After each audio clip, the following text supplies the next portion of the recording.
Hey everyone! Welcome to the Empath Tarot, guys. Another love reading, timeless and general. Take what resonates lang po. Maybe some part of the reading makaresonate kayo.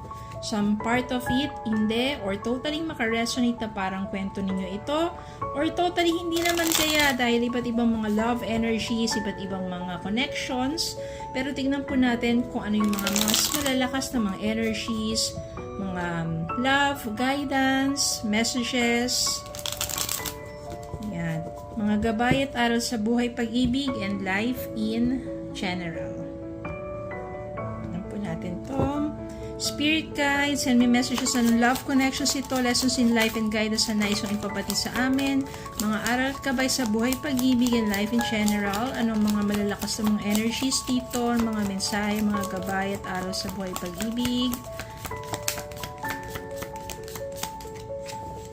You send me more messages sa spirit guide. Okay. Tingnan natin ang mga messages na to. Ten of Swords. The Hermit. Death. The Magician. Nine of Wands, the High Priestess, Eight of Pentacles, Two of Cups, Nine of Swords, Knight of Pentacles. Kuha pa tayo isa, bottom of the deck, Three of Cups.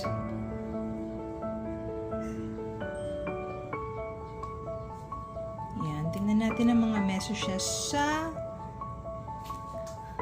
mga lumabas na ito. So, ibaba muna natin yan. Tabi. Okay, meron ditong Ten of Swords. So, ibig sabihin niya, maaring at saka sa point na or sa period ng yung relationship na talagang wala na, tapos na, ending na.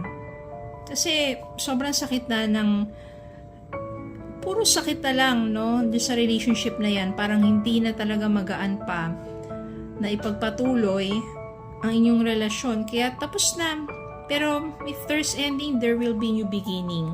Okay, kung maaari na dyan ka, nasasaktan ka, kailangan mo siguro ng time itong the Hermit, no? Time to be alone. Time to reflect, soul searching.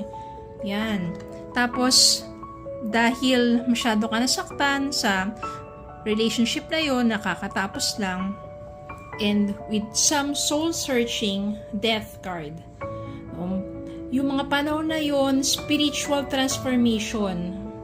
Sobrang sakit eh.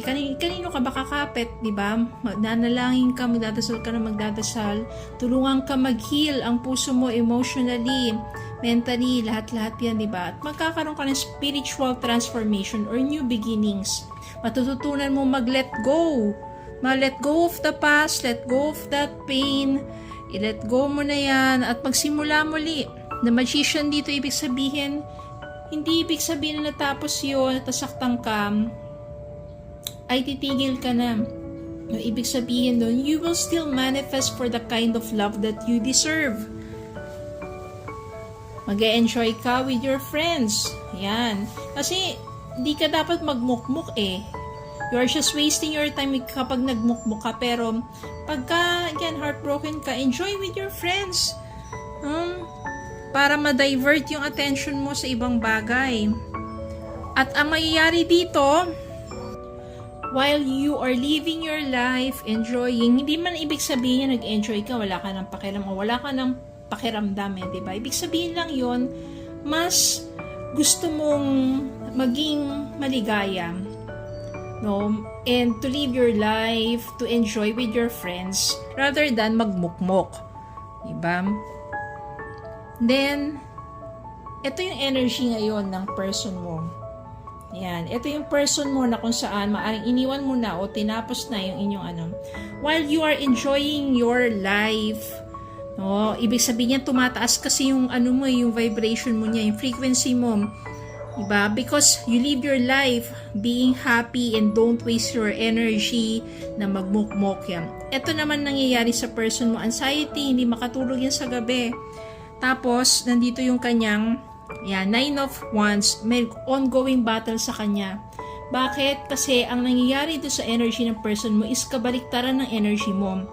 When you know, sa sarili mo, High Priestess, that you deserve the kind of love, diba, which is true and lasting. Kapag alam mo sa sarili mo, you have the inner knowing that, diba, you deserve someone better. At pinapataas mo yung vibrations mo. You are enjoying your life, you're not wasting your energy and time. Ang nangyayari sa person mo, ito. Yan. Bumababa naman ang kanyang energy or ang kanyang frequency because nararamdaman na niya ang matinding kawalan sa buhay niya, which is ikaw yun. Kawalan ka sa buhay niya. Kaya deep inside, merong nangyayaring battle sa sarili niya. Ongoing battle, worriness sa sarili niya. While you, pinapataas mo yung energy mo, you know to yourself that you deserve someone better, hindi mo deserve na paulit-ulit na lokohin. Diba? Siya naman, nagkakaroon na ng parang mga regrets, kalungkutan, pagsisisi, mga ganong mga bagay, no? Tapos, isa pa, you have to focus now sa pagpapalago ng sarili mo. No? Parang kung wala kang trabaho, find a new job. Kung di naman, ipagbutihin mo pa yung current job mo or hobby or make yourself busy. No? And be patient with all of the things that happens to you. Darating yung time na ito na si Knight of Pentacles, may panibagong taong darating sa buhay mo at si Knight of Pentacles will offer you a more stable relationship.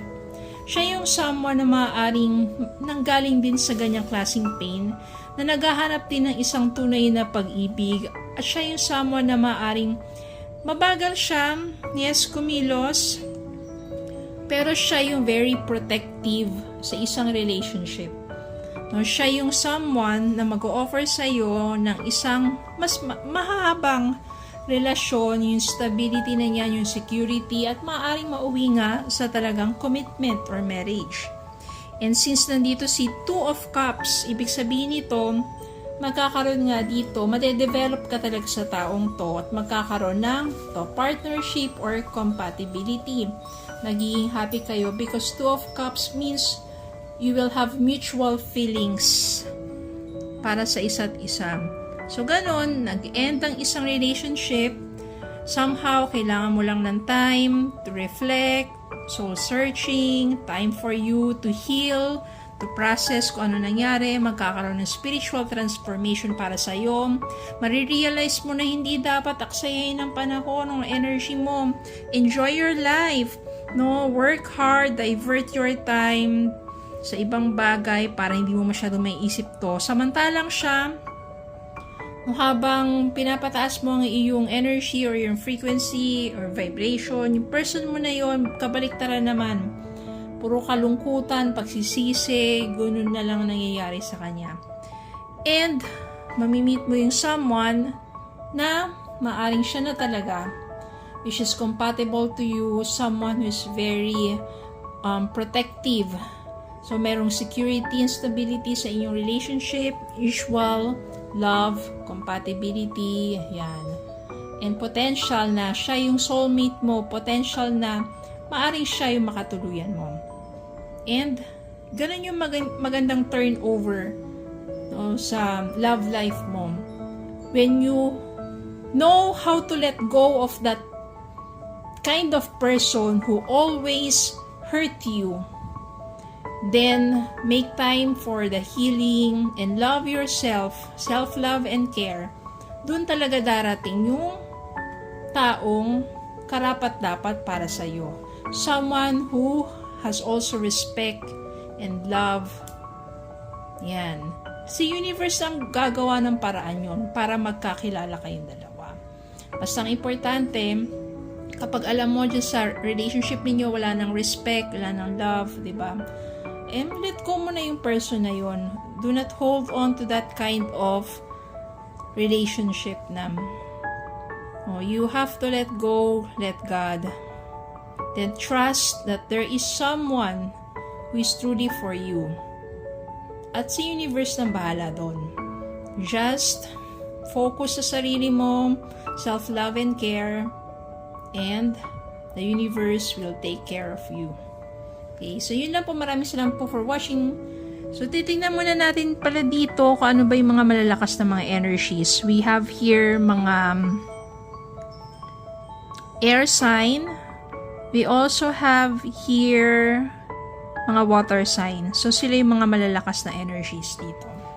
Okay, air sign, mga Gemini, Libra, Aquarius, then mga water sign, Cancer, Scorpio, Pisces. Pero kahit sino naman, kung sino talaga yung makaka-resonate na parang ito yung mga pinagdaanan ninyo, and i-claim nyo na itong new person na to, na maaari siya na talaga yung soulmate ninyo. Okay, yun lang po. Have a good day po and God bless.